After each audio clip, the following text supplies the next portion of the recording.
When the remedy is made by hand or in a traditional pharmacy, there's an element of love that is put in there. That element of love is the succussion, the hand succussion, or in India, handmade remedies, or at least they're following something where they're doing something. And there's an intention, and there's trituration, and there's succussion. And I said, I can't believe that it can work the same way. It's like a copy, a photocopy of a thing, but not the original. And it said that it also feels that you're not going to get the same reaction to a remedy that's made on a machine versus one that's made in a reputable homeopathic pharmacy or handmade. I would love to hear about your journey of treating Maya, because you started in 2013. So can you tell us a little bit about your journey with treating her? Because it sounds like that was a powerful learning experience for you. Yes, so I first saw Maya. I think she was 20. And, when I first saw her, she was... Today's guest is homeopath Deborah Olenev. Now, to really get the most out of today's episode, I highly recommend listening to last week's episode with Vivek Patella, who talks about his book, Healing Her Light, where he tells the story of his 32-year-old daughter's recovery from autism, as well as many other chronic diseases, and getting her off all pharmaceutical medication using various natural therapies, but most importantly, using homeopathy. Now, the homeopath that he has been working with since 2013 is Deborah Olenev. And what I really admire about Deborah, and also what amazes me about our profession as homeopaths, is that we really can never run out of options for our clients. We have so many different remedies, so many different types of prescribing, and we can adjust our dosing very easily. And what Deborah did when her classical training wasn't quite getting her the results that she wanted, she tried some different things and really started thinking out of the box. Now, she started using room dosing, pillow dosing, and pocket dosing with Vivek's daughter, Maya, and had some really amazing results. And in this episode, she also shares quite a few success stories that she has had with using this type of dosing. Now, this is a really fascinating episode. I am really excited to start trying this type of dosing for my own clients who are very sensitive. If you would like to learn more about Deborah or book a consultation with her, visit homeopathyforhealth.net. Thank you for listening. Enjoy the episode. Welcome to the Homeopathy Hangout podcast, where we discuss all things homeopathy from around the world. And now our mum and your host, Eugenie Kruger. Hello, homies, and welcome back to Homeopathy Hangout, where today we get to have a chat with Deborah Olenev. Welcome to the show, Deborah. Thank you. Thank you very much. I'm so happy to have been invited. Thank you. Oh, it's a huge pleasure. I'll repeat my story. I had a chat with Vivek a month ago, but his episode is actually only going to come out a week before yours. So I've been waiting to interview you so we can release your episodes one after the other, because of course we're going to be chatting about the work that you do with autism and Vivek's book, Healing Her Light. And it was such a funny story because a friend of mine lives in a small town down south here in Western Australia, and she lives in the same town as Vivek's daughter, Maya, which the book is about, her sister. And so she messaged me and she's like, Eugenie, there's this lady that I've met whose dad has used this homeopath who uses these room pillow and pocket doses to help with her healing. And I'm like, who are these people? I need to talk to them. So it is really wonderful to have you on the podcast, and I can't wait to pick your brains a bit about all the things that you've done with Maya. But we have this tradition on the podcast where we ask our guests how they were first introduced to homeopathy. So I would love to hear your story, because I know you've been doing this for a little while. Okay. Well, I was born and raised in Tehran, Iran, and somehow I ended up in New York. And in my early 20s, around age 19, 20, 21, I met this Russian man, and he had lupus. And we went out to dinner with him and my husband. I was married young. And he told me about homeopathy. And I thought, wow, that's super interesting. So I had been working for a publishing company in Manhattan, and they had given me a free book on homeopathy. And I hadn't read it. it just was sitting there in my bookshelf. So after I spoke to Andre, his name was Andre Afonin. After I spoke to him, I decided I would read the book.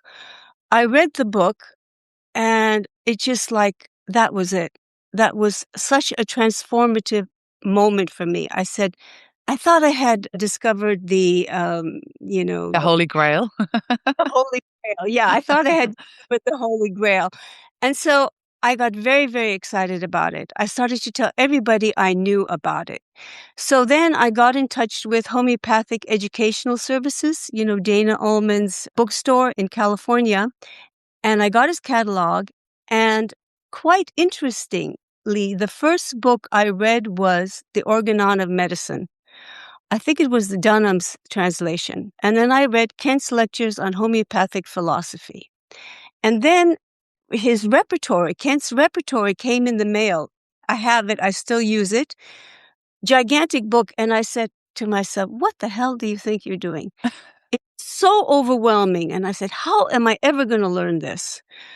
But I undertook to learn that. And then I got Kent's Materia Medica, and I started to study that. I got Borucki's Materia Medica, started to study that.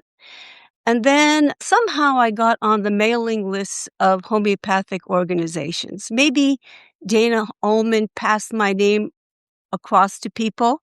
So this was, what I'm talking about at this point is 1982, 1983. So this is a long time ago. So then I started to attend the homeopathic lectures and conferences that were coming to New York City, because I was living in New York at that time.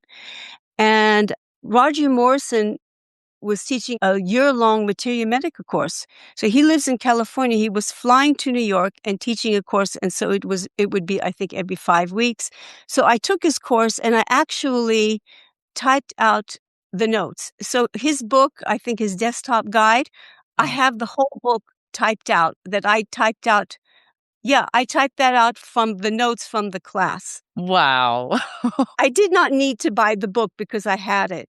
And then Vega Rosenberg was teaching a 3-year homeopathic school in Manhattan. So I took Vega Rosenberg's school. And then I think it was Robert Stewart was teaching like a class on women's health. I took his class. Then I attended the homeopathic conferences that were happening. So the one in Boston, one in various conferences. So meantime, I had a little baby, my daughter, who was a little baby, a year old or so. So she was little. And so I was able to attend the classes because of my mother-in-law babysitting for me and my husband babysitting for me. So that's why I was able to take these classes. So my daughter, Nastasia, when she received her first vaccination, she was vaccine injured. And she did the high-pitched screaming. I didn't actually hear it, but my husband did. And he said, no more vaccines for your daughter. So at that time, Harris Coulter's book, DPT, A Shot in the Dark, had just come out. And there were also, the vaccine injury awareness was hitting the media. There were some, they were talking about it on the news. So we did not vaccinate my daughter further. And meantime, I was studying homeopathy. So her first illness, I gave her belladonna. And I was blown away. First of all, she started to hallucinate terribly. She did develop a bit of the proving of belladonna, but she actually improved in a lot of ways after that remedy. And what has been my goal with homeopathy is really to treat my children, my family, and as many people as I could. Now, at that time, living in New York, my family was totally not with me. My family is still not with me, I think a lot of us can relate. It's been a long journey of trying to win the respect that I will not win from my family. But anyway, that's the answer to your first question. Then I moved to California in 1990. And then I studied with Sheila Creasy and a few other homeopaths here and took a lot of webinars in California. And then I sat in on the first class of the CCH exam. I participated in what they were talking about formulating that. And I sat in on that. And so that was kind of how I got started in homeopathy. Wow. And all just from that conversation, hey? And then so it happens that you had that book on your shelf. Isn't it incredible? Like, when homeopathy needs to find you, it'll find you. You can't hide from it. Yeah. And now I feel like I am inseparable from homeopathy. Mm. Daughter says, "You are homeopathy." It's just that I eat, breathe, and dream it, and it's who I am, really. Yeah. Absolutely. I mean, I resonate completely with that. I completely agree. What I also love about our profession is that it's just never ending. There's always more to learn. And I loved reading your foreword that you did for Vivek's book, Healing Her Light. And you're talking about how you were trained as a classical homeopath and you were initially, a little bit put off by Tinus's cease method and, the detox therapy. And how sometimes when we have a client that, things are just not budging, we kind of have to rethink how we were taught and what we've learned. And we have to be really creative about how we approach a case. And luckily with homeopathy, we never run out of tools. That's why I always say I feel really sad for the medical profession. If you go to a doctor and you have an earache, all they have to give you is antibiotics. Like there's like one tool. So if if you only have a hammer, then everything's a nail.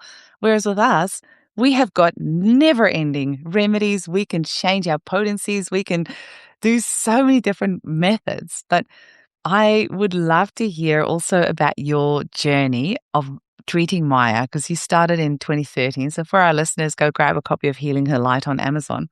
But can you Yeah. tell us a little bit about your journey with treating her? Because it sounds like that was a powerful learning experience for you.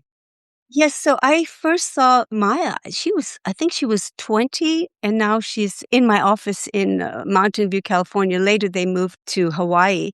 But, when I first saw her, her skin was really in very, very bad shape. So we were focusing on, well, as I say in the book, I didn't even ask her about vaccine injury at that time. I didn't realize the extent of what was going on with her health.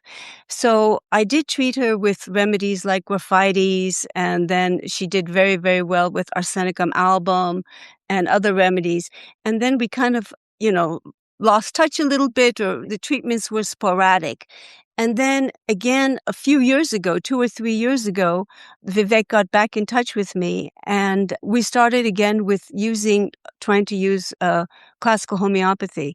In the meantime, what had happened with Maya was that she was given, because she was having headaches, I guess a creative doctor thought, oh, okay, well, I'll treat that headache by giving her bupivacaine injections into her brain.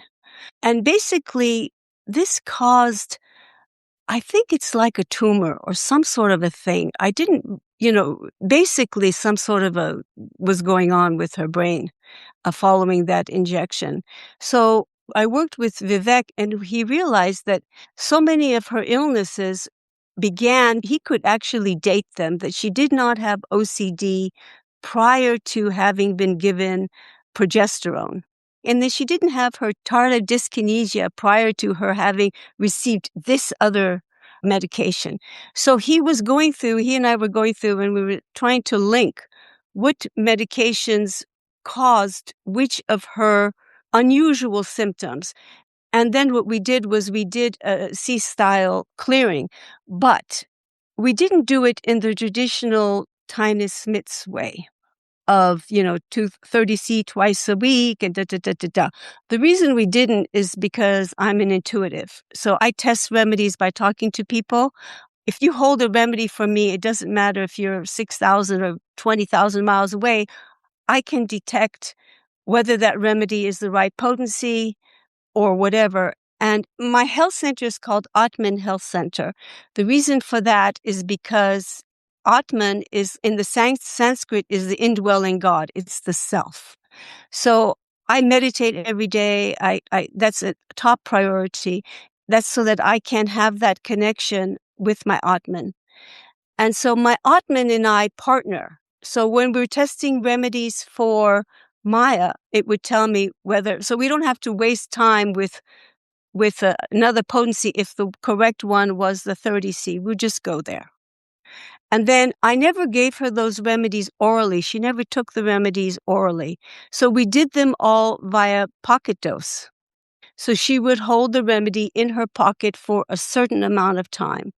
So very, very, very non-invasive. So she would hold it, I don't know, a minute, 2 minutes, however long she was very sensitive. So she could tell whether it was too long. So we tried to clear the remedies that way. And then we did that for a while. And then all of us felt that we want to go back now to the traditional, homeopathic remedies. So then the focus was on the tumor, or whatever was going on with her head, which I believe was a tumor. So we gave her conium maculatum. And that really has done a lot of good so that part is not in the book because that came after. So the book, I think we were working on the book last year and he wanted to get it out fast. So there's a lot that isn't in the book. So we worked with conium maculatum, and then we've been working subsequent to that with stramonium to help with the OCD. And that's kind of where we are right now with Maya. And again, she's not taking any oral doses. It's all pocket doses for Maya. Oh, that's incredible. And can you tell a bit about the room doses as well? Because I think, did you have them just in the room? I'd like to actually, I'm going to tell you why. I'm going to give you about 6 or 7 examples of room doses, pocket doses, and pillow doses so that you can understand my reasoning why we did this.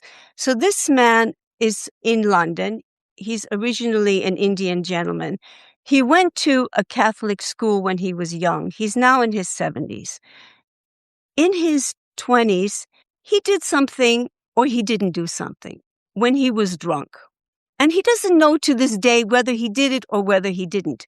But for 40 to 50 years, he's been carrying guilt in his mind that he cannot get rid of this guilt. So he is on 4 psychiatric medicines, plus medications for heart disease, plus medications for cholesterol, diabetes, everything. So he's basically on 10 different medications. So I felt I don't want to give him a single dose because there's just too many variables at play. So I started him off with Kale bromatum. I think it was a 200C or 1M dose, room dose. I just keep it next to you in the room where you're sitting. And we've been doing the follow-ups once a month. And he was getting progressively better and better and better. And then after about 3-4 months, we moved him to Natrum muriaticum, 1M, and then eventually up to the 10M, all room doses. He has not been willing to let go of his Western meds because he's very afraid. But all of his physical health problems are gone.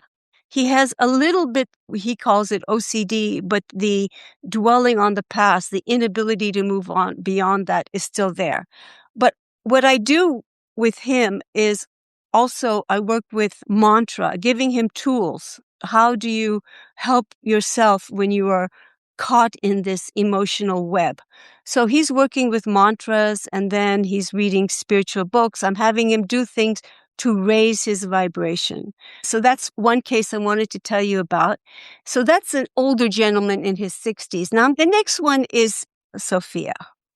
So this is a little girl I saw yesterday. So this is just cases from like the last 2 weeks. The other one, that gentleman, was from this morning. So they just came to my mind. So this little girl, I treated her the first time when she was about 8 months old. She's now 8 years old. What had happened to her, I mentioned actually her in the introduction to Vivek's book. Mm-hmm.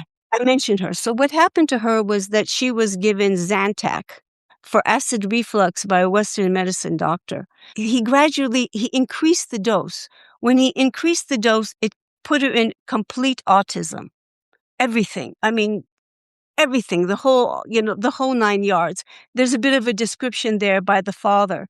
So this is the little girl at age 8, and I saw her yesterday. And the reason the father wanted me to see her was she's in perfect physical health. She's in perfect emotional health. She's doing great at this time. He wanted me to see her because she's on the short side because the family runs short.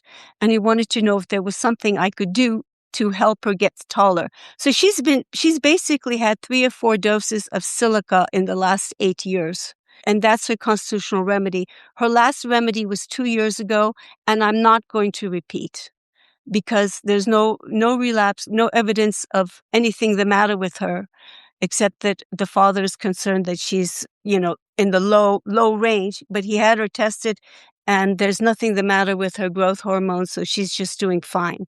So that's one case. I'm going to go because there's some very interesting ones. Okay, this one is super interesting. Okay, so this young man is an autistic man that he's in his early 20s, and his situation was quite bad.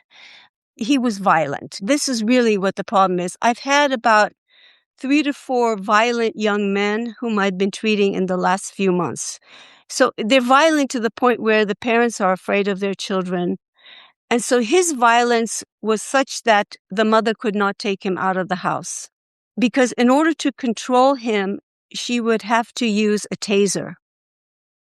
And so somebody in public saw her using a taser, and they said they were going to report her to Child Protective Services. So this young man has not left the house for 1 year. Since February of last year, he has not left the house. So what we did for him, this is a very interesting case. What we did for him was we did Arsenicum album 30C in his room under the carpet. The mother wanted it under the carpet, to nowhere else in the room.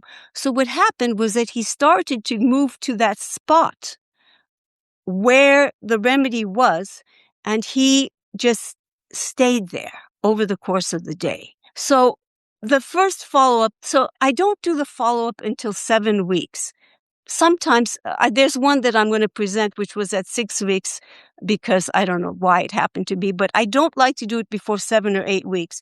The way I organize things with my charts when I do a follow-up is I make a chart, and there's 5 categories: better, same, worse or aggravated, old, and new. So 5 categories. Everything has to fit in one of those 5 categories. So here at the 7th week follow-up, the last 2 weeks, he only hit himself once versus 3 to 4 times a week. I think the only reason he did it is that I turned the Rife machine on, and that irritated him. Little by little, he has gotten calmer and happier. On Friday and Saturday, he went into the pool for the first time in months. He went for a car ride a few times with my husband. Okay, when he goes in, anyway, it goes on and on. The seborrheic dermatitis on his hand and arm are getting better. Impulsive violence, there is none of it. Just this last Saturday, okay, I'm just skipping around because there's a lot. He has lost some weight. So he's on drugs where his weight has been causing his weight to go up. And then he craves tomatoes. He was eating like this much tomatoes in a day. That has calmed down. Now, what he was doing, now this is the part of this case which is absolutely fascinating. So what he was doing was he was all day long cutting strings, cut with scissors, cutting strings, cutting strings, cutting strings. So how did I come to Arsenicum album for this young man? So the books I'm going to bring to you are the Encyclopedia of the Materia Medica. This is T.F. Allen's 12-volume set. And then the other one is The Guiding Symptoms of Our Materia Medica by Constantine Herring, the 10-volume set. Wow. So this is a very good time for me to say what I want to say here. And that is that what's happened with the evolution of homeopathy, of the evolution of homeopathic literature, what's happened is that you have this unbelievable 12-volume set. And what this is the compilation of the provings. So if you open this to any remedy, you may have 4 pages of the provers, what that prover contributed to homeopathy, what symptom that prover contributed to homeopathy. Now, if you go here, for example, if you look in the mind section of Belladonna, it may be 20 pages long. Then comes Herring's Guiding Symptoms. And so what he does is he takes this, a lot of the stuff in here, and then he adds his own wisdom and cases from that era. And so this is it's a little bit different. You're not going to get the same stuff in here. In some of the remedies, this is way, way better. In some, this is way, way better. I'm going to say a little bit more, and then I'm going to come back to this man and how I came to his remedy, because it's totally fascinating. Then you have Clark's Dictionary, which is 3 volumes. So he's taken this information and he's reduced it to 3 volumes. From there, you get Boriki, you get Fatak, you get all these. And what have they done? They've reduced it a lot. So, for example, let's say you're going to go in Boriki and you may find under Belladonna 1 paragraph. Maybe 2, I don't know, I haven't looked recently. But you're not going to find the 20 pages that you're going to find in here, or the 6 or 7 pages where it's been further reduced here. So what's happened is that we've lost. Homeopathy has lost by the continuous reduction of our literature to make it the pocketbook that you can just take to the bedside. But you've lost so much massive amount of information. You've lost the provings. You've lost just so much gold. So now I'm going to come back to this young man. So he's cutting. All day long he's cutting. Why is he cutting? So there's the delusion under Arsenicum album, and I don't remember which of the volumes it was in. And the delusion was that he is seeing, somebody goes into a room and he sees a man who is hung. And the man is telling him, cut me down from being hung. So he's supposed to cut him down, but he can't find scissors to cut that man down. So here this boy has this Arsenicum album delusion. Maybe he doesn't know he has the delusion, but he has the manifestation of the string or rope or whatever he's using, and he's cutting. So that's how I came to Arsenicum album for this man. Had I not had these books, I would not have come to Arsenicum album for this man. So he's just doing so much better. It's so incredible because it definitely, I wouldn't have thought about it as a remedy with such violence, because that's pretty extreme violence. So, you think of belladonna or stramonium or something like that, but arsenicum would not be in my top 10 for a remedy with that extent of violence, probably not even in my top 50. And his impulsive violence too. So he would be Wow. sitting at the dinner table with his family. Anyway, his mood swings got so much better, and sleep is so much better. She says, I see genuine smiles back. I miss that so much. And he's not hitting himself. He stopped hitting himself and he's smiling. So the mom had a camera where she could look in his room, what he was doing, head banging terribly. So he's doing so much better. So he started at the 30C under the carpet. Then after that 7th week point, we put the 200C under the carpet. Then 3 weeks later, 3 weeks ago, he had an overreaction. And then we said, let's take the remedy out of the room. And I haven't heard from the mom since about him. So he's doing well. So that, again, is a room dose given in a very unconventional way. Now, the other thing I want to say about this young man is he was taking approximately 50 supplements per day. So at the follow-up, what we did was we went through all of the supplements. So I have him hold the supplements because in the same way as I can test the remedy, I can test the supplements over distance. So he tested no or neutral to almost all of the supplements. At this point, I think the mom took him off of all of the supplements. He may be only on one. So that's his case. And I thought he was very interesting. I love hearing about cases because for our listeners, they're going to be listening to this and there'll be something that you will say about a case that they will really resonate with. And that might just be what they need to hear to think, okay, maybe it's time I finally go see a homeopath. Okay, now this is an interesting case. This is somebody, again, this was 6 weeks ago. So I spoke to the mom and the dad. This was just like 2 days ago. And the mom and the dad said, absolutely nothing happened. There was no response from the remedy. Now, I tell you, I hear that almost we all do. And it's like, really? Let's go over your old notes and just see. Yeah, so that's what happened there. And I had one case that I was very sad about this last week because the parents said there's nothing that happened and they canceled the follow-up. And that kind of broke my heart. And I said, no, I won't charge you. Just let's do no, that was it. So it didn't work. So this man is a 16-year-old teenager, so he's not quite a man yet. And he has a lot of severe problems, severe hyperactivity, etc., etc. So we'll start from the premise that absolutely nothing happened. And I think we have something like 25 symptoms that improved and 20 in the same category. So first of all, they reluctantly admitted that he's eating better. Maybe he's eating better portion sizes. He's not wolfing down and stuffing his food into his mouth like he was before. Nowadays, he eats a good meal and we take him out at night. He sleeps well, but he's hyper the next day. He is sleeping better. Bedwetting stopped. He's not constipated for the last 2 months. The extreme hyperactivity has reduced. Earlier, he could not contain himself in the room. Now he is sitting down. So that is major. Now it is not too much for him. He is at least able to go outside so that he is not exploding. And then, so the mom is homeschooling him, and he's able to sit down when I call him and do some work. He's able to focus for 30 minutes to 45 minutes or something. So that's pretty amazing. And this is somebody who said that there was no change, there right? was no improvement.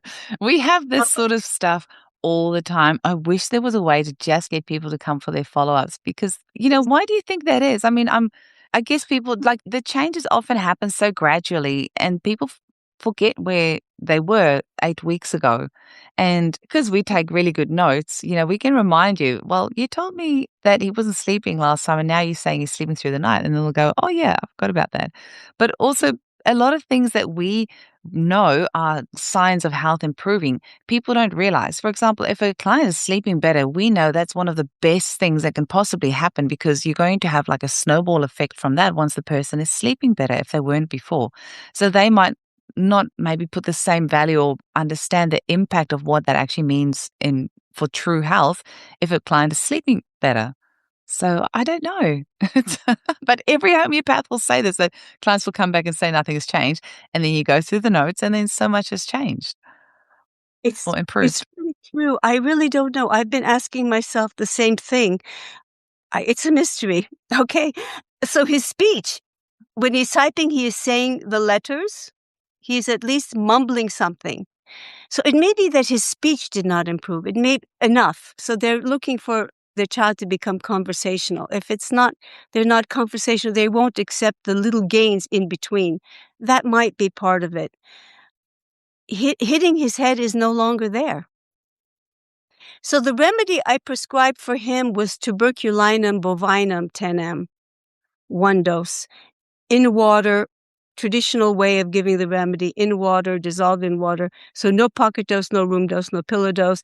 And he was also taking about 25 to 30 supplements, which they stopped. And he's not getting angry so much. He's not so restless. He's responding well to reprimands and just a lot of good things. And then a lot of things didn't improve yet. So it's working. It's in process. So that's his case.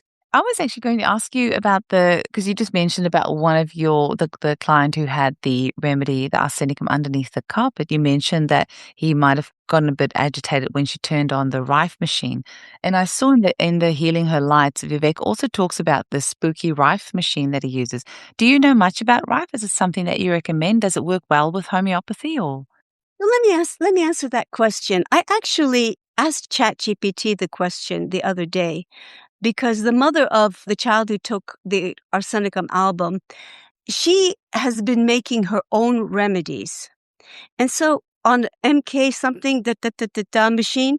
And so I asked ChatGPT, I said, are those remedies as good as the remedies that you get from a traditional pharmacy? And I prefaced that by saying, I can't imagine that they could be. And I said, because when the remedy is made by hand or in a traditional pharmacy, there's an element of love that is put in there. That element of love is the succussion, the hand succussion, or in India, handmade remedies, or at least they're following something where they're doing something. And there's an intention, and there's trituration, and there's succussion. And I said, I can't believe that it can work the same way. And ChatGPT said exactly, confirmed with me. And he said, it's like a photocopy of a thing, but not the original.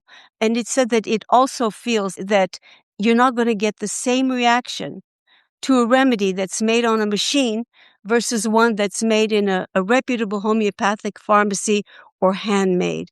And I agree. So I told the mother, I don't want you to she's also my client now. I don't want you to use medicines made on machines for yourself or for your son if they're remedies that I'm prescribing. I want them to be from the pharmacy. Mm. So there's my answer. I would just say with ChatGPT, though, is it unfortunately does give you the information that it thinks that you want to hear. And so especially if you preface it, it will do that. There's another one called Claude AI, and I've actually found that one really good. So it'd be interesting if you put that same question to Claude AI to see what it says, because it doesn't just tell you what you want to hear. And I actually love that about it, because it's pulled me up on that? Great. it's pulled me up on a few things, because I was talking about reducing coffee and how it's helped with, perimenopause symptoms. And it was like, no, you're actually making too big a leap here. There's actually this and this and this in the meantime. And it pulled me up on these things. And I was like, hey, thank you very much. If you ever notice I'm doing this again, let me know. But ChatGPT is actually notorious for the fact that it will tell you what it thinks you want to hear. Yeah. So probably not the best source. I've been working with it quite a bit. Yeah. And that's not always the case. It will call me on things.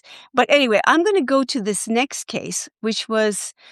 It's always interesting to play with and have, if nothing else, have something there to bounce ideas off. I find it really useful for that. You know what is nice about it, about this AI, that I find it nice? I can do something, I can think about it, I can have my reasons for why I want to prescribe a thing. But then you put it in, I may upload the analysis sheet. So I make an analysis sheet for everybody's case. I may upload and I disguise their last name. So what it will do is it will go through and it will logically lay it out. So I had that. I knew why I wanted to give the remedy. I always tell what remedy I want to give, but it will make a logical explanation that is so much better than any logical explanation I can give, because I am a human who is not quite that logical. And so it's very helpful. Now, this is another case I want to present. Is that all right if I just... Yeah, please go for it. So is that what you, like, even with the spooky, like where they're just transmitting a frequency, they're not necessarily giving a frequency-made remedy, you still feel the same, that it's not necessarily... I want somebody to come from a pharmacy if Yeah. I'm prescribing it. Yeah. Okay. So this is a case of a young man in his 20s and another young man in his 20s. And the mother was terrified of her son because of his violence. She was very, very frightened. The father passed away during COVID. And she was in the house with she has another son also in the house, a neurotypical son. And they were afraid of him because of his behavior. And so it felt to me like it was an urgent situation.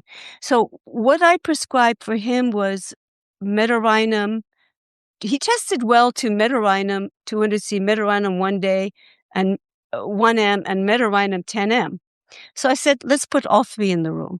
Let's do a room dose. So what we did was we did all three of them in the room for 20 minutes at night for 7 days, and then report to me in a week and in 2 weeks. So she did that. He was also having extreme ear pain. So I had her order Mercurius Vivus, and he took the Mercurius Vivus 200C. From my experience, Mercurius Vivus and Mercurius Sol are not identical. A lot of homeopaths, in some of the books, it will say they are identical. They are not identical. If I think somebody would need a Mercurius, I will have them buy both the Sol and the Vivus to test them to see which one would be better. So anyway, his earache went away with that Mercurius Sol, and he had a fantastic, unbelievable response to the Metarhinum 200C1M and 10M in his room. And he had the follow-up. So anyway, now it's all out of the room. He's doing well. He's got no more remedies in the room. Here is the follow-up. And so this is what the mom said. He is doing better. He is more calm. More of the days he is sleeping better. No biting. When mom says no, he handles it better and isn't being aggressive. He is waiting more. He is not having headaches anymore. The ear pain is gone. He has not been hitting his head, which was one of the guiding symptoms. The reflux and stomach pain is better. His injured shoulder is better. His allergies are better.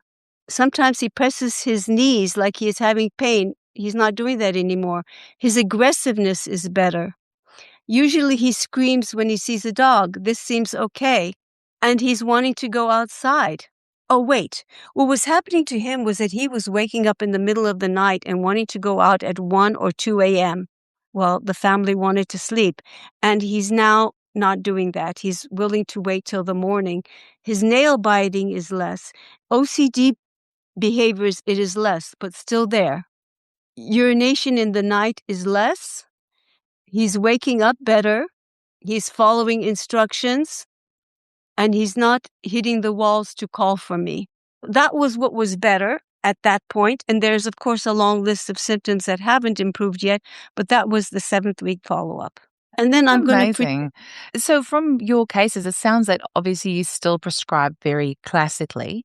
So how do you still use the isopathic remedies like the vaccine detoxes and things? Do you think there's still a place for them, or at what stage would you use them? Okay, my preference is not to use them. I go, and I have a lot of people who are coming to me, people who have gone through cease therapy, who have used the isopathic remedies, and they're not seeing significant improvement. In fact, I just spoke to a woman today who actually did meet Tyner Smits when he was alive, and her son worked with him for 1 year and did not have any result with the cease therapy at that time. So she just we did a 20-minute call today. I'm going to go with this one next. And let's see, how did we do the remedy for him? This is a case of opium. Why I prescribed the opium. The mom, during her pregnancy, had terrible fear and terror during labor. So then the baby is born constipated. So the constipation, the fear, you have the opium. And then they did vaccines, the whole vaccine schedule. And every time he would get the vaccines, the constipation and the autism, he's autistic, thoroughly autistic. So the way I prescribed the remedies to him was I had them order the opium 1M and opium 10M. He tested very well to both. So what we did was both remedies, 20 minutes per day, room dose. Was it a room or pocket? 6 to 8 feet from his bed for 7 days, and then put the remedy away. So you do that for like 20 minutes while they're sleeping and then take it out of the room? 20 minutes while they're sleeping and then take it out of the room. Wow. So how we did for him. He had a absolutely remarkable result. And the chart was from 246, so that was just last week. And so again, this was the the opium 1M and 10M. So this is what they said. His OCD is not as bad. OCD of ripping things is less. He is stimming less. He will hang out with us a little more. He is more stationary. Vocal tics are down. We still have a few tantrums. And then he actually had an acute illness just right before we spoke. Cognition, he is definitely more with it. He is definitely more opinionated. He is very specific about what he wants. He will show us on the iPad or pull it up on Amazon. If he could talk better, we would have conversations. Stools, he's going once a day, and the consistency and odor of appearance are fairly normal. They're working with him on potty training. His math is going really well. Running back and forth and yelling really loud, they say he hasn't done that nearly as much. Difficulty flipping an egg or so the hand that's getting better. Speech is much clearer. He is saying blue, orange, still repetitive, still OCD-ish. I don't have to wonder what he said. He says open door coming. So he's saying words, he's saying them more clear. He will lean in for a hug. And then he used to sniff people. We haven't seen him sniff people for a while.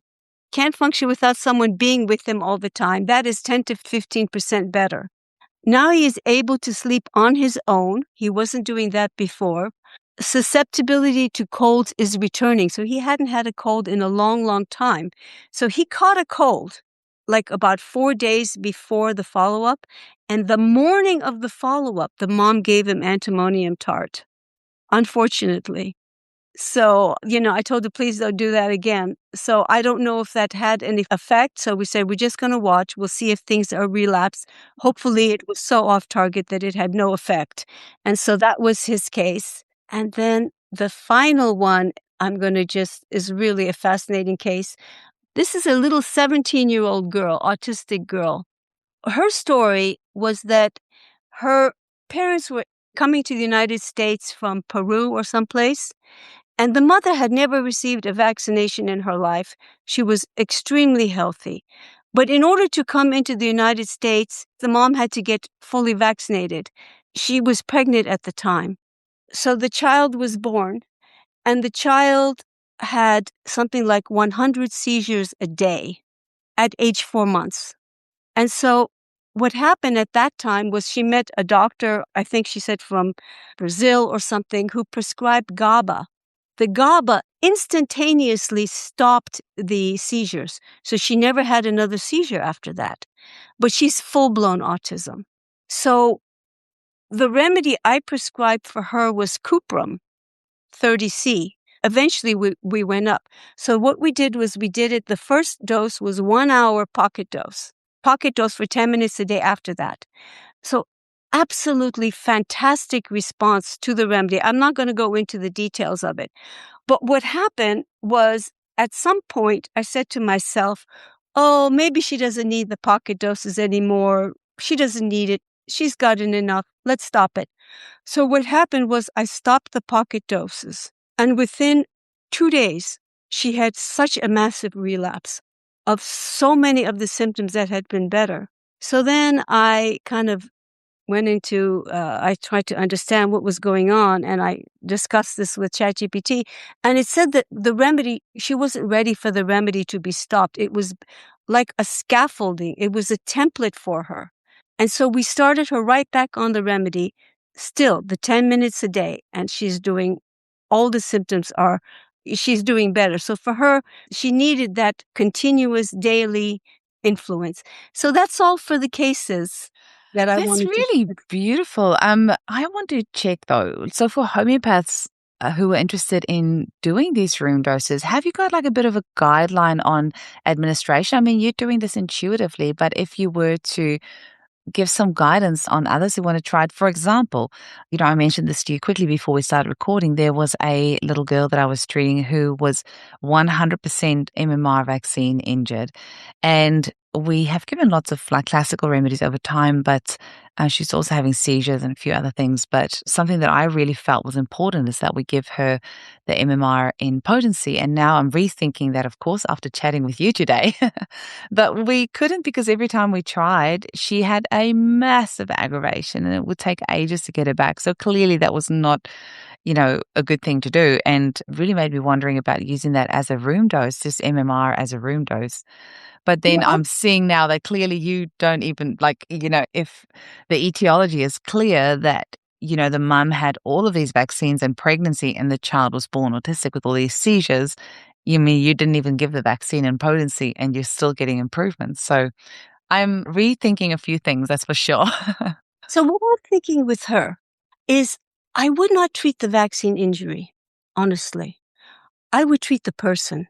So I would look at remedies like Bufo, Cuprum, treat the symptoms that are presenting, because ultimately we're treating the person and she's putting out, the symptoms, the seizures.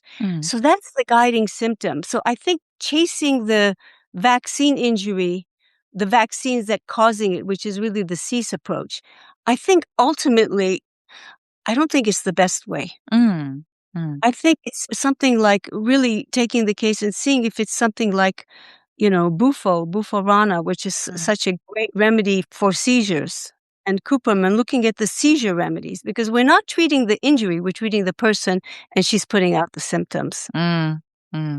That's just my thought. Sorry. Yeah, no, I love that because there's a few other homeopaths that I've had on the podcast that have said exactly the same thing. And isn't our profession fascinating that we can all get, good results in treating in such different ways? But I have definitely found that with treating children with autism that, they are so sensitive and you have to really think about how you're treating and how you're approaching the case. So, yeah. So I think the long arc, don't evaluate early. 7-8 weeks is good. Yeah, I don't do follow-ups before 8 weeks either. Yeah. I think that's good. And then there is an article on my website, Pillar Dose, Pocket Dose, Room Dose, which I just read this morning. I have to modify it a little bit. But yeah, I think ordinarily in a case where they're not taking a lot of Western medicines and things like that, you can, the traditional way of giving the remedy in water, 1 dose and wait is good. I think they're very sensitive. Now, before I started with the Pillar Dose, Pocket Dose, Room Dose, I would have 30 to 40% of my clients who would never take the remedy because they were afraid to take the remedy. So then that's how I kind of, that was one of the things that, okay, but they may not be afraid to just put it on their bedstand. They may be more willing to do that. Somebody gave me a Healy. Have you ever heard of a Healy? It uses so it's different technology to Rife, because I actually went on ChatGPT a few months ago because I was when I read about the spooky in here, I was like, okay, well, how's that different to a Healy? And one uses microcurrent and the other one uses something else. I can't remember, but it is two very different technologies. But there's all these different ways that you can use machines to transmit frequencies to help heal people. Yeah. And I had that Healy sitting here for like 2, maybe 3 years, and I just never used it. I could not bring myself to use it. I don't know why. And I think it's because I don't know what they're zapping in me, really. I've got this phone app and I'm like, putting stuff you're supposed to, you choose a program on your phone app and then you put the thing on your body and you're just like trusting that they're transmitting something that's going to help you. People claim miraculous results of it. So, I like to stay open-minded enough that if somebody tells me that they have done something that's really helped them, that I'm open-minded enough to go and give it a try. So I'm like, okay, well, don't just shut it down, investigate it. But intuitively, there was just something about it that just did not resonate with me. And then, with the Rife, I have a friend who had breast cancer. This was many years ago, and she was healed with Rife. And there's something about that really resonates with me. And I know that, he was killed under mysterious circumstances or died under mysterious circumstances. And I think there's a lot to be said for all these incredible technology like Tesla and all Nikola Tesla that developed all these things. And then they're just all mysteriously die. And so I'm like, well, maybe there's something to this Rife. And if you think about it, with the remedies, I mean, if you're doing a pocket dose, really that is also a frequency that you are submitting the body to. Like, that's how it works, is through frequency. The remedy is putting out a frequency, which is helping the healing. I guess with our remedies, at least we know what it was made from and where it came from. So it's different to putting in a code and then zapping that into your vital force. I mean, I would love to have somebody in the podcast that knows a bit more about all this sort of stuff, but intuitively, I don't know enough about. I don't either. It's just I'd love, if anybody's listening and would love to, come on the podcast and tell us a bit more about these things. I'd love to hear about that. I'm happy to stay open-minded, and I'm always like to play devil's advocate and just try to, we've got to ask these questions. Well, I'll say something. I had there's an article on my website that I wrote about my daughter. I think it was 2 years ago. Went down to Costa Rica with her husband and her 2 children and proceeded to get dengue fever, severe dengue. She and my 2 granddaughters got severe dengue. And they were like in the jungle, gosh knows where, 6 hour away from a hospital. So it's, dengue is transmitted by the Aedes aegypti mosquito, and it can become very, very deadly. So I got the news that she was sick, and I got on a plane and flew down to Costa Rica. I had no idea that I ever was going to go to Costa Rica in my life, and met her in the hospital. So she had gone there after. So anyway, it's a fascinating article that's on my website about that experience that she had. But for her, we were in a hospital setting, so we just did pillow doses, room doses, everything. The hospital staff did not know that we were doing that. So what I will say is that it was a beautiful marriage of Western medicine, homeopathy, and herbal medicine that allowed my daughter to live. I think any of those 3 components would have not been problematic. So we needed a marriage of all of the systems. So I'm just going to say that there's a place for all of us here in the universe. And I would love to see homeopathy used more in hospital settings and an openness. I could not agree more with that. Absolutely. There needs to be an integration because, they all have their place. And I just want to say for our listeners, you can hop onto homeopathyforhealth.net, which is Deborah's website, and she's got lots of information on there. So definitely go and have a read. And from my understanding, you are still taking on new clients, right? Yes, I am. Well, I'll say this. I'm now 68 years old. Oh. It's taken a long time to get good at what I do. If I stopped when I just got good at it, wouldn't that be a shame? So that's why I'm still taking on clients.